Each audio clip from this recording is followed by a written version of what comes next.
Hi, I'm Eric at Ups and Downs Miniature Zebu Ranch, and this is our food forest video for Florida natural farming. So I've been trying to install a vegetable garden here, looking at our little pet deer, Fur. It's very sweet, but the vegetable garden, we dry farm everything, so I like to experiment dry farming. And at our other place, Frog Valley Farm, tropical fruit farm, I always experimented doing vegetable gardens. I used to put in big vegetable gardens, and then I just felt like it was, I don't know, too much work in the heat, but it seems cooler up here. And then I had these riding arenas. So I was able to just have a clean slate, and it really has not rained here. It's very extremely dry, bone dry, and I think we've had about 1/8 of an inch of rain in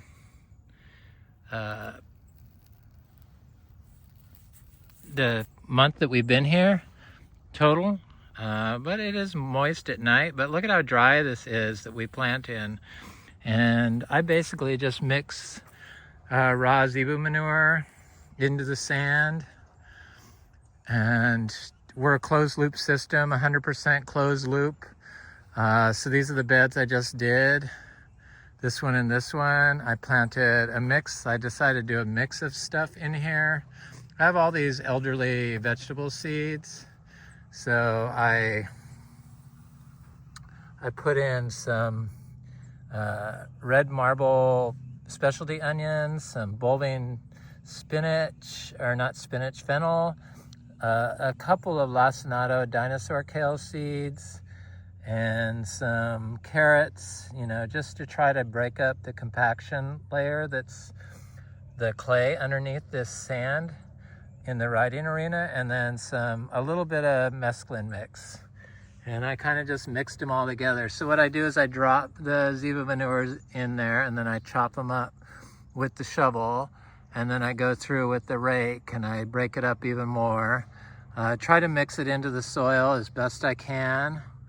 It is a lot. You are allowed to mix raw manure into the soil, plant your seeds, and after 30 days sell to the public. So we're not selling to the public. This is for personal use only, but I found for dry farming, the pure straight zebu manure has been the best and only input that has been perfect for dry farming. And we're getting results even on this sand. So this is 100% dry farm with basically no rain in the last month.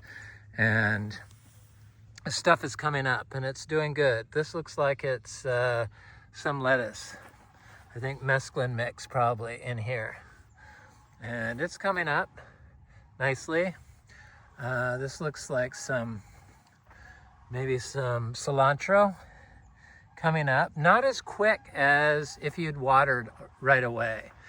But I did each one of these rows in different days. So on the outside is the latest. I did the round piles yesterday, and this looks like kale, dinosaur kale, coming up, very nice.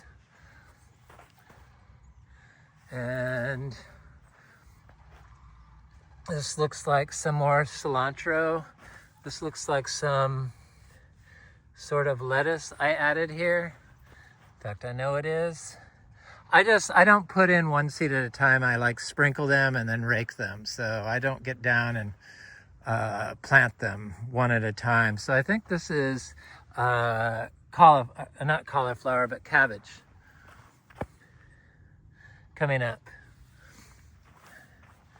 Not real good, but it's coming up slowly. This looks like radishes. Can easily see radishes coming up. This was some corn I put in and none of it came up, but it was very old corn, so I think that had something to do with it. I'm not sure what this is. It looks like something. This looks like cilantro, or this is lettuce for sure.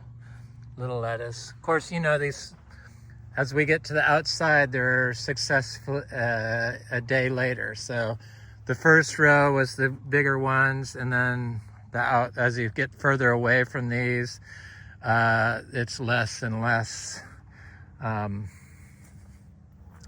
This was the last one I did before I could still see seeds in here. Little seeds, they haven't germinated yet, but they're going to, I know they are. It seems like it takes about a week or more sometimes. This has started coming up already. This looks like radishes.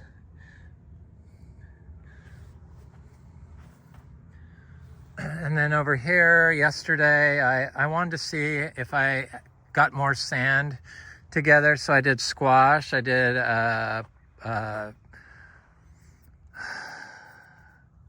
honey nut squash, and I had some rotten bits from an acorn squash that went bad. I put the seeds in there, but I don't think they were very good. So then I did one in radish, one in red iceberg lettuce, and one in red jets. In fact, you could see the seeds are still there, trying to come up.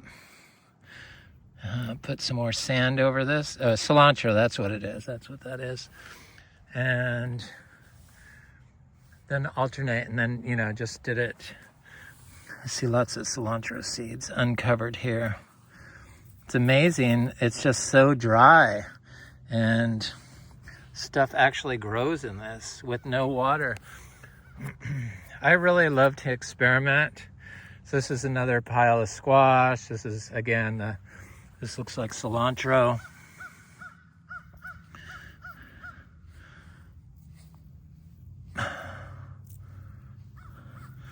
And the lettuce, the radish. Here's some more of those lettuce I planted. Yeah, that's definitely mesclun mix. Doing lots of lettuce because the tortoise eats lots of salad. He eats salad and fruit. So we need lots of salad, so I'm doing lots of salad. Oh, this was one of the last rows I planted, and it has stuff coming up in it. Already, lots of stuff. It takes about 3 times as long to grow, but once it gets established, you know, after like a month, it should start taking off, which is where we're getting with this row here. It's showing itself. We do have sprinklers. I could turn it on, but I don't want to. I really enjoy experimenting and seeing what is possible. And it seems like there's a lot that's possible. So we'll see how long it takes to start getting food from this little vegetable plot I have. But it's getting big. It's getting bigger and bigger. Now that I have a wheelbarrow, I'm able to grab more manure, clean it up out of the fields, and that's what we've been doing. Or I've been doing. We love it here. So I'm gonna go look at the miniature zebus. Then I'm going to try to assess how many more bananas I need to go into this oak canopy, because we're harvesting from our place in Vero Beach. My partner is there, and I'm gonna go down after probably next Thursday. A week from today, or a week from tomorrow, I'm gonna go back. Thursday or Friday. They're gonna come back, and then I'm gonna go down. Yep, it's what we have to do. We do love that place. It's really, they're down there painting the exterior of the house and just enjoying it because it's really nice in Vero Beach. We really like having that. Even if it never sells, it's really not a problem. We're kind of getting into a routine, and we both decided that we really enjoy having access to all that fruit down there and the food forest in Vero Beach. But somebody comes along and purchases it, we'd be fine with that too. Whatever happens will happen. But I see my little Romy is in here in this pasture. He kind of goes off and does his own thing. And we've been putting the cows at like 2 days on a pasture. And we have 1, 2, 3, 4. We have 6 big pastures. These are the smallest ones. Like 1.5 acres. Oh no, this is like 2 acres. This is all one pasture. Get confused. This is the area I'm eyeing up to plant more bananas in. All the areas that there's live oak trees, just to help the forest recuperate from being mowed and driven over and having everything raked off of it for the last 20 or 30 years, whatever it's been. Trying to help it regenerate faster through growing fruit trees in its canopy, cassava and different food crops in the shade of the oak canopy. Here's my cow Carnation, the mother of our new baby pumpkin. She's probably coming. She's gotten very tame, which she'd never been before. Here's the bull. He always has to see what I'm up to. But I really love our miniature zebus. I'm excited to get our new little bull calf and our new heifer from Rick Bogle in January. There's Carnation's baby right there, Pumpkin, the little tiny one. Her big sisters take care of her. Peanut's babysitting her now, but the mother seems to just leave her care in their under their supervision. Here's our little bull, Midnight. He's 32 inches. He's just a dynamo, just built like a tank. He's very sweet. Here's Carnation. Hi, Carnation. She looks good. Hi, Princess. Come here, girl. Snars, come here. Oh, we love her. She's beautiful. She's tame finally. She never got tame. Pepsi's top cow now, which was kind of surprising. Peps, there's your little daughter. Is she babysitting that little baby for Carnation? Hi, honey. How are you? She's so cute. Yes, she is. Hi, Wally. There's your baby. Yes, everyone else is raising her but you. Look at the udder on Bogle Farms Uma, Pepsi. There's her little heifer calf. She's so beautiful. Hi, Peanut. She's really put together well. Yes, she is. Come here, my little angel. Come here. Hi, sweetie. How are you? I didn't say hi to you this morning yet, did I, little girl? Hi, Bubbles. How are you? They're getting their horns. Oh, Peanut. Little baby. There's a little Pumpkin. Hi, you guys. Hi. Are you chewing on my sweater, Bubs? Hi, fish. There's little Romy. I measured Romy. He's 28 inches. So I don't think he's going to get very big. He's 2 years old in January. Hi, Peps. She's such a nice cow. She's so gentle. You could milk her and do whatever you want with her. And her calf is just like her. And these were raised by their mothers. These were not bottle babies. And the bull's gotten very tame. See all the no-see-ums? Yeah, thousands of them. Not budding flies, but thousands of no-see-ums. We're right on a swamp. That's why there's such nice grass. The water table is very high here. There's my little Pumpkin.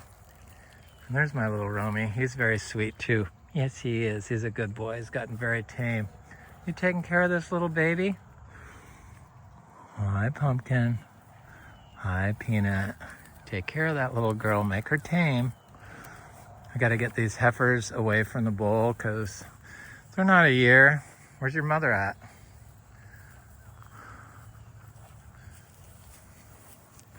This is what the bull does to me. He escorts me everywhere I go in here. He's nice. He's a good boy. Yes, he is. Hi, Peanut.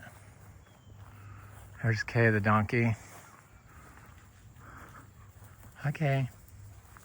Hi, honey. Hi, Pumpkin. How are you? Where's your mother? There she is. I'm thinking she might turn gray because she was that color when she was younger, her mother. She's still got a lot of orange in her. She's beautiful. I love her. She turns white and has orange highlights in the summer. But you could definitely see the orange in her. And she's like a rose gray is what she is. Quite beautiful. At least that's what you'd call it in a quarter horse. And Pepsi, she turns mostly black in the winter, so she's starting to cross over to be mostly black, but she's red and brindle spots. She's quite nice. And Bubbles is like a mahogany color. She's quite beautiful. It's amazing all these red calves came out of this black bull. He puts really nice bodies on the calves. Hi, P. Yes, you little pest. All right, everyone. This kind of grass is eaten down up here because they hang out up here and wait. So they chew on the grass more up here, but the grass down there is quite tall. It's really nice not to have to buy any hay whatsoever. It's nice to have lush green pastures, even during drought without having to water. I'm sure the zebus are going to really add value to the fertility of the pastures. So this is the old chicken coop, and it's got the habanero growing in there, and I see some tomatoes growing in there. Good, because I want some tomatoes. There's another pepper plant there. I wonder what it is. I need to throw some jalapeno peppers in there, but I'm going to eye up where I'm going to add more banana trees and try to figure out about how many I need. So the forest ends back here. We have this mobile home. We're going to end up getting rid of it or selling this mobile home because we have living quarters in the barn and we don't need all this. It's just kind of crazy to have all this living space that we don't need. I guess we could do Airbnb or something like that, but we're just not renter type people. So through here, I think I could use about 30,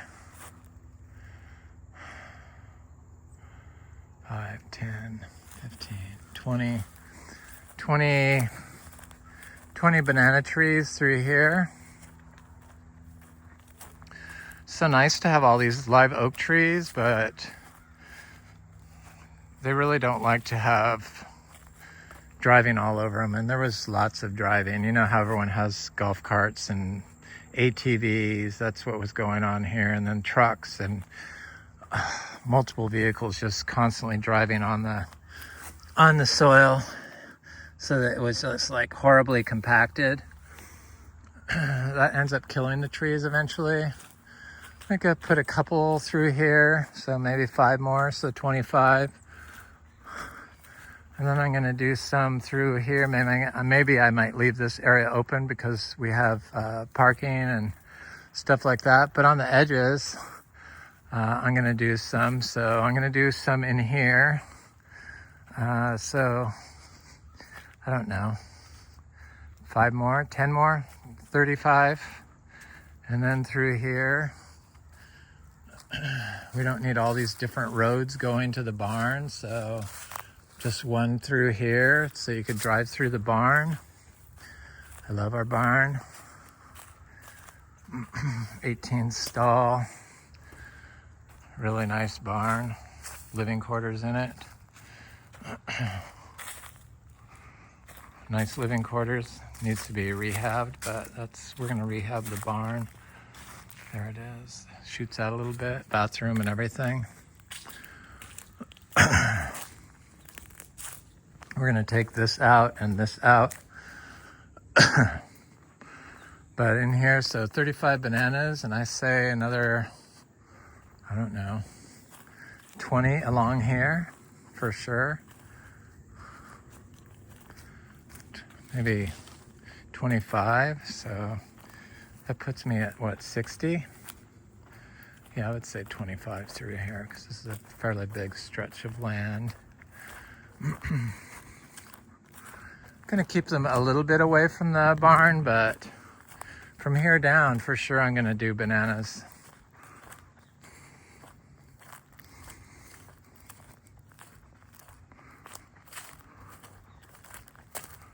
This is where they used for dumping off pine shavings.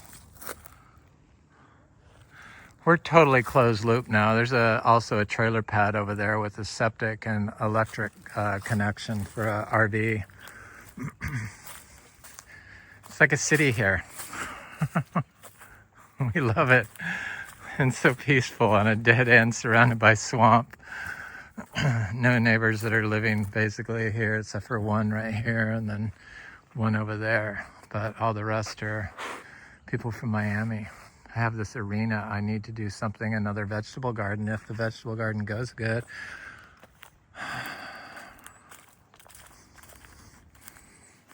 So this is the other area I need to plant, and this is, I would say, going to take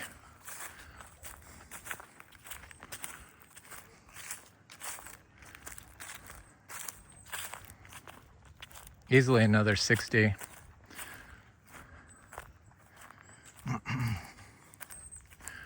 But 40, if I do 40, if I do another 100, it would probably get to right about here. I'd say we need about another 150 more bananas to sparsely do it. And then I could probably regenerate enough from this property to start dividing them within a year. Once summer starts, they'll start clumping up. Or, spring. I'm going to leave this area open, lawn.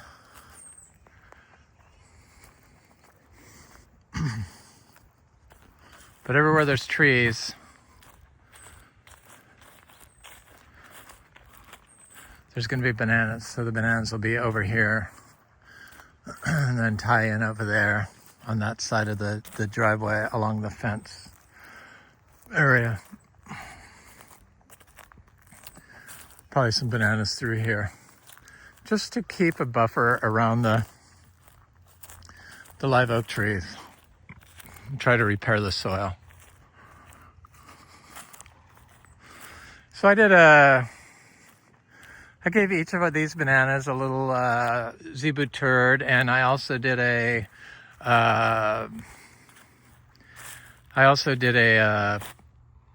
zebu manure spray. Fling, I call it, because I fling the manure onto the soil from it around everywhere. And then I'm doing another fling that I started yesterday. And that's going to be some of our soil from our Vero Beach property. Some aggregated soil. See, the mushrooms are coming up. So I mixed it with the manure and soaked it overnight, and I just have to spray it now. And then I planted cassava. So I'm going to add cassava. I get a bunch more cassava cuttings, and that's what those are. And add to the bananas, and hopefully stuff will grow. The zebu manure usually moves things along. And here's what the soil was like. It was kind of aggregated, which is nice. It had aggregation, but it was a forest. You would expect it to have some sort of fungal layer of aggregation going on, mineralized carbon. So it wasn't all horrible.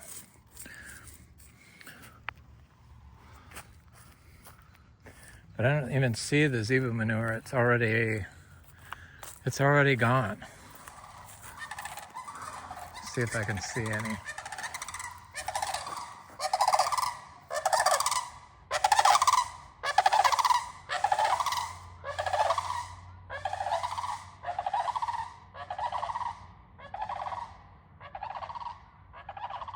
I love sandhill cranes.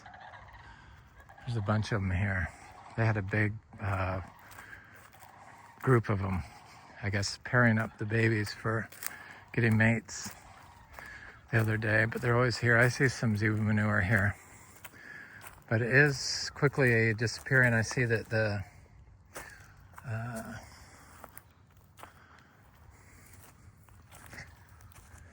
there's no dung beetles here.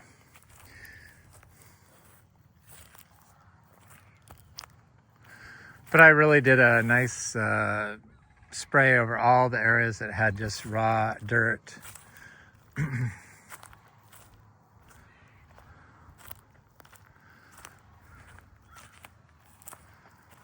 They look okay. They seem to be okay. Sometimes you can plant bananas and you won't get any growth. And that's what I'm kind of expecting, but they seem to be responding better than I thought. Yeah, they were out of the soil for 2 days, so they were in a little bit of shock. And the bananas that I left the tops on them look great. So zebu manure really is a miracle food for plants and for soil restoration. It's basically pure humus. I have to do over here. So probably I need another 200 bananas. So maybe 3 more trips to Vero Beach or 2 more trips to Vero Beach, but I'm not going to try to do them all in 2 days. I'm going to take my time and get other plants and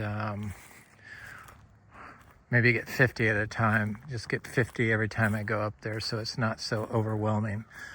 I don't know why I have. My friend Frank says, you need to take the number you have in your head that you need to do. Like I needed 100 bananas and I needed 50 bromeliads. He goes and divide it in 2, and that's probably the number that you should stick with. So maybe that's good advice. Because I was very, I was able to do it, so it didn't seem to hurt me, but it was a lot of work. But the results are, I had 100 bananas to plant here, and that's what I needed. So the citrus is doing really nicely. This is that clementine orange. I don't know, the tree seems to look better since I put the zebu manure around it. I didn't give it very much, but I gave it some peat on hay because there was hay in the barn. And it's not hay that we bought, it's hay that we had. And in the barn, they used straw and stuff. So there's some straw still around here. So I'm just using that stuff up, but it's totally unnecessary, I think. We don't have any of this compost. This tree in particular looks like it has greening, but maybe it can overcome it with the zebu manure. We'll see. This is the ruby grapefruit. I need to get the seeds out of this rotten fruit on here. In fact, it just fell off. I'll do that after the video.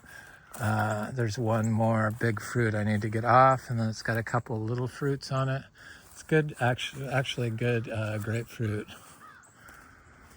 I have to do around here with bananas. I might need 200 more. That's probably what I need. That's probably the number, 300 bananas. 6 trips, unless I do 100. But I know I can take another 200 bananas off those pups in Vero Beach and not even be able to tell.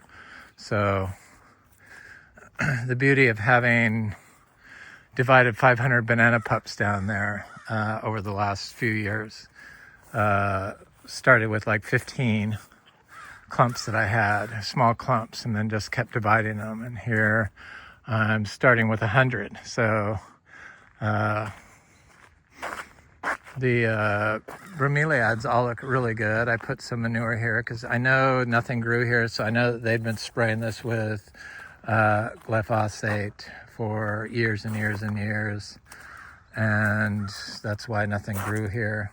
And so I put some zebu manure down and did my soil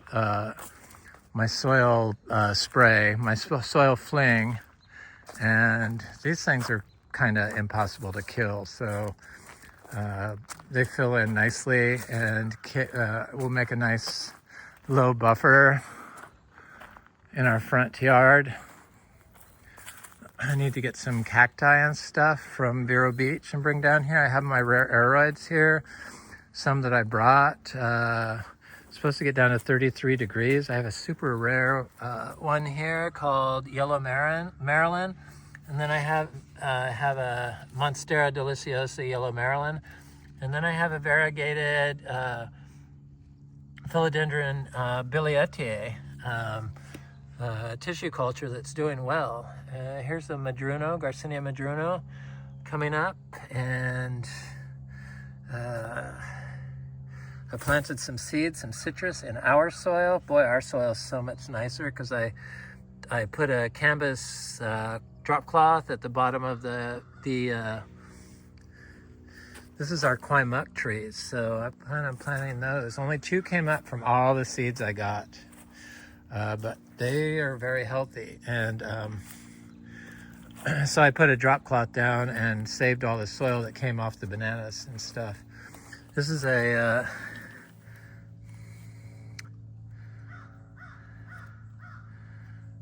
Epiprenum.